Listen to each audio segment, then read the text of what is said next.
Bonjour à toutes et tous et bienvenue pour ce tout nouveau rendez-vous. On va parler de sport extérieur, de sport extrême. Et j'ai la chance d'avoir avec moi un très grand maître de cérémonie qui officie dans tous ces sports, Eric Daven. Eric, bonjour. Bonjour Jérôme, c'est vrai, très grand, 1,90 m en effet. Ouais, 1,90 m. Alors, on va parler de tout ce qui s'est passé depuis le déconfinement, de toutes les compétitions qui ont repris, et puis ensuite, toutes les compétitions qu'on va retrouver dès le mois de septembre, octobre, novembre, puisqu'on sait qu'on peut aller même jusqu'au mois de décembre. Je pense à la Saint-Élion qui a lieu en plein mois de décembre. Avant cela, je salue également Stéphane Durand. Qui est avec nous également régulièrement pour parler de ces sports-là. On le retrouvera dans une prochaine émission. Eric, c'est important de faire du sport en extérieur, ces sports outdoor, le trail, le VTT, le vélo. C'est vrai qu'on vit dans une période un peu anxiogène et je crois que tu avais un peu un message positif avant d'attaquer cette émission. Oui, merci Jérôme. En effet, c'est primordial de faire du sport, déjà au niveau de la santé physique, mais au niveau de la santé morale aussi. Il y a une telle joie de pouvoir se dépenser, d'être au contact avec la nature, de sentir son corps qui bouge, qui réagit. Donc déjà, rien que ça, c'est une formidable thérapie de pouvoir pratiquer le sport. Et puis moi, je voulais en effet passer un message positif et inciter toutes celles et ceux qui nous font le plaisir de nous écouter, d'aller chercher d'autres informations que celles qu'on veut bien mettre à notre disposition, parce que il faut reconnaître les choses un petit peu. J'ai l'impression parfois d'être un canard qui est en phase de préparation de foie gras et on me gave, on me gave, on me gave. J'ai pas la possibilité de faire quasi autre chose que de prendre toutes les informations négatives qu'on nous donne. On nous parle des morts, on nous parle des contaminés, on nous parle de plein de choses, mais on ne nous parle jamais, ou alors très rarement, du positif. Il y a quand même moins de gens qui sont en réanimation, il y a moins de gens qui sont hospitalisés.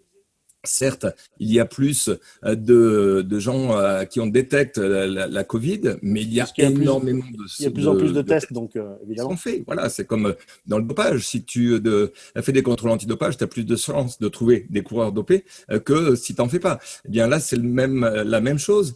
Et le problème d'avoir toutes ces données négatives, c'est que ça nous plonge dans un état d'esprit qui a une influence sur notre organisme et qui nous met dans un état à même de développer les différentes petites saloperies qui traînent un peu C'est sûr. partout ailleurs. Et voilà, donc soyons dans une dynamique positive et ça ira bien parce que la vie est belle. Et bien sûr, on nous parle du Covid, mais n'oublions pas qu'il y a encore des gens qui meurent de faim, qui meurent de plein d'autres choses, du cancer. Et on ne nous bassine pas. Il y a des gens qui meurent sur la route. On ne nous empêche pas de prendre la voiture pour nous déplacer pour autant. Donc, soyons positifs, relativisons les choses et allons de l'avant. Et allons de l'avant. Alors, on est parti et on est allé de l'avant depuis le déconfinement. Qu'est-ce qu'on peut dire sur toutes les compétitions qui ont repris? Je le disais, tu officies en tant que maître de cérémonie, bon, pas dans toutes les courses, mais tu as quand même un œil sur toutes ces compétitions. Qu'est-ce qui a repris? Comment ça s'est passé? Écoute, Jérôme, j'ai le plaisir en effet de donner de la voix sur à peu près une dizaine, régulièrement sur une dizaine de disciplines sportives. Et les réactions sont différentes suivant les disciplines. Il y a des fédérations qui mettent un petit peu plus de le veto pour la reprise. Il y en a d'autres qui vont vraiment, qui lâchent les freins, comme on peut dire. Et puis après, c'est surtout très fortement impacté par les différents préfets qui, eux, ont toute latitude pour cadenasser un événement ou au contraire pour l'ouvrir. Alors, c'est vrai que, bien entendu, pendant toute la période de confinement, il n'y a eu aucune activité de compétition et de regroupement. Depuis la fin du confinement et plus précisément depuis le 31 juillet, les événements ont repris dans pas mal de disciplines. Alors, si tu veux, on peut faire un petit Un petit point? florilège Ouais, de 5-6 disciplines comme cela et voir ce qui se fait et ce qui va pouvoir se faire d'ici le 3, 4, 5 mois. c'est ça. Alors, qu'est-ce qui a repris et qu'est-ce qui a bien repris? Est-ce qu'il y Alors, au avait des niveau compétitions cyclisme, qui étaient très attendues, qui ont eu lieu? Est-ce que malheureusement, il y a eu des compétitions qui ont été annulées et qui n'ont pas été reprises? Dis-nous un petit peu. Alors, le cyclisme, là, c'est l'actualité, on va dire, nationale la plus proche de nous, et notamment sur la région Auvergne-Rhône-Alpes avec le Dauphiné, qui s'est achevé il y a très peu de temps, qui s'est quand même tenu dans des conditions bien précises au niveau santé, mais qui a quand même pu se dérouler. On a vu qu'il y avait des spectateurs sur le bord de la route, on a vu qu'il y avait de l'engouement, qu'il y avait des belles bagarres, donc ça, c'est important. Il y a le Tour de l'Ar aussi, qui s'est déroulé. Et puis, si on regarde le calendrier des épreuves régionales Auvergne-Rhône-Alpes au niveau cyclisme, il y a certes pas mal d'épreuves qui sont cochées en rouge, qui sont annulées, mais il y a quand même un calendrier qui est développé et qui va aller jusqu'à la saison de cyclocross. Et même la saison de cyclocross est déjà programmée. Donc, de ce côté-là, les passionnés de cyclisme vont pouvoir aller regarder les épreuves et pédaler pour les compétiteurs. Donc, ça, c'est sympathique. Tu es Et également puis, pour les un spécialiste en trail.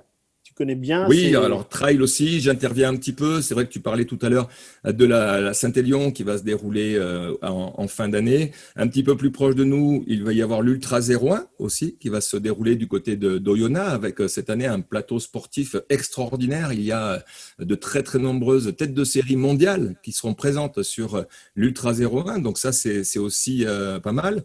Voilà. Et puis au niveau régional, c'est pareil, il y a des petits trails qui sont organisés à droite à gauche. Donc là aussi, il y a une belle dynamique qui est lancée au niveau de la course à pied. Ensuite, Et puis dans après, les compétitions que l'on aime et qu'on a envie de voir et où on a envie de partager et de participer. bien sûr, et puis une autre discipline sportive encore d'extérieur, le ski de fond. Le ski de fond d'été, c'est-à-dire le ski roue, le ski de fond à roulettes.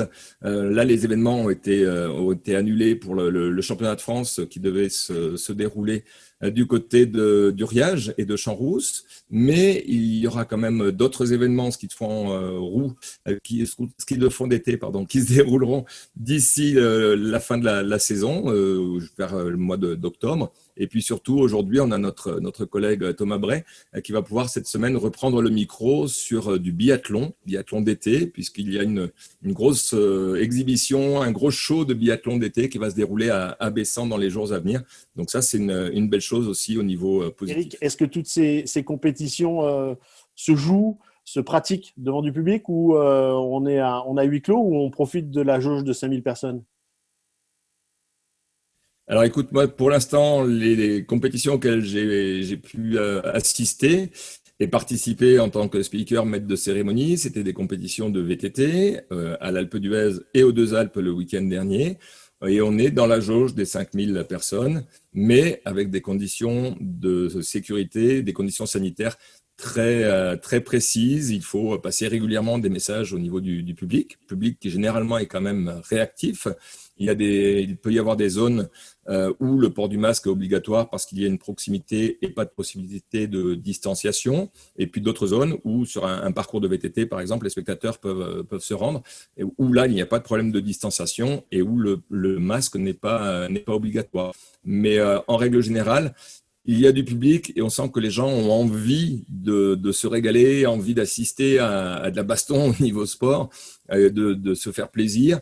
Et surtout, je pense qu'il y a un bel échange sur ce que j'ai vu, moi, sur ces deux épreuves. C'est pas une généralité, c'est juste des petites constatations. Il y a un bel échange entre le public et les athlètes, parce que les athlètes aussi, ils ont besoin, ils ont faim de donner libre cours à leur talent, mais ils ont faim aussi de ces contacts avec les fans, avec le spectateur. Quelles sont les grandes dates que l'on doit retenir avant la fin de l'année? Alors, dans les différentes disciplines, il y a aussi le triathlon, il y a quelques dates sympas, notamment en Auvergne-Rhône-Alpes. Il y a eu l'ouverture de la saison à Courchevel il y a quelques jours de cela. Et puis, ça va se continuer. On va avoir des championnats de France, des clubs, des raids multisports outdoor, notamment du côté de Pierre Latte.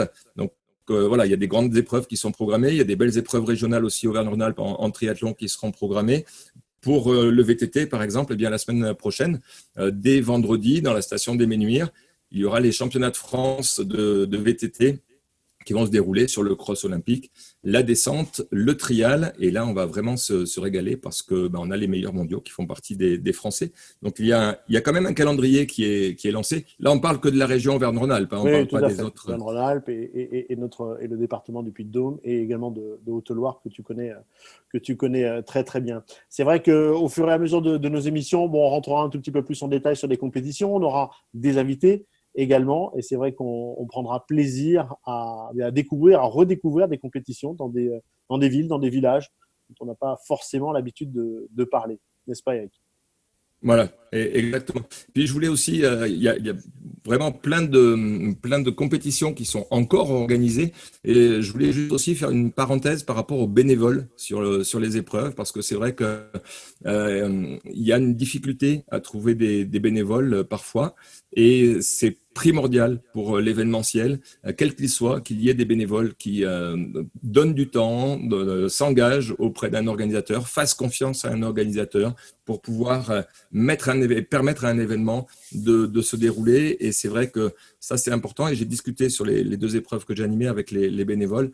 Et ils sont très fiers de ce qu'ils font parce que justement, ils ont conscience qu'ils permettent de sortir de la dynamique négative dont je parlais tout à l'heure et de ramener les gens vers de la bonne humeur, vers de la convivialité, vers de l'enthousiasme et de l'admiration par rapport à ce que peuvent faire les sportifs sur les événements.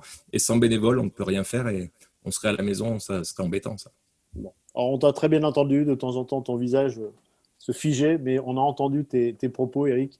C'est top. La petite tablette, c'est notre association. On a un petit coucou, on fait un coucou à tous nos collègues, confrères de l'association et autres qui pratiquent bien ce métier, qui est important dans les compétitions pour essayer de faire vivre et participer le public, parce que c'est vrai que la compétition, c'est sympa, mais quand le public participe, c'est encore mieux. Comme tu le disais, il y a un petit peu de monde et ça resserre. On a l'impression que ce Covid a permis et va permettre de se resserrer encore plus entre les supporters, les spectateurs et la compétition et les sportifs. Eric, merci beaucoup. On va se retrouver dans quelques jours, dans quelques semaines. On fera le point régulier sur ces compétitions à venir, sur tous ces sports que l'on aime, les sports nature, les sports outdoor. Et on aura quelques invités avec nous. Avec plaisir, Jérôme. Merci beaucoup. Voilà, merci de nous suivre. C'était la première de la saison. On reprend les interviews sur Auvergne Légende du Sport et également du côté de Légende du Sport. Vous le savez, on parle de tous les sports ici sur la chaîne YouTube, sur la page Facebook et également du côté de l'Instagram. On se dit bien à très vite pour une prochaine interview. Eric, encore un grand merci et toi aussi, à très vite. À très bientôt.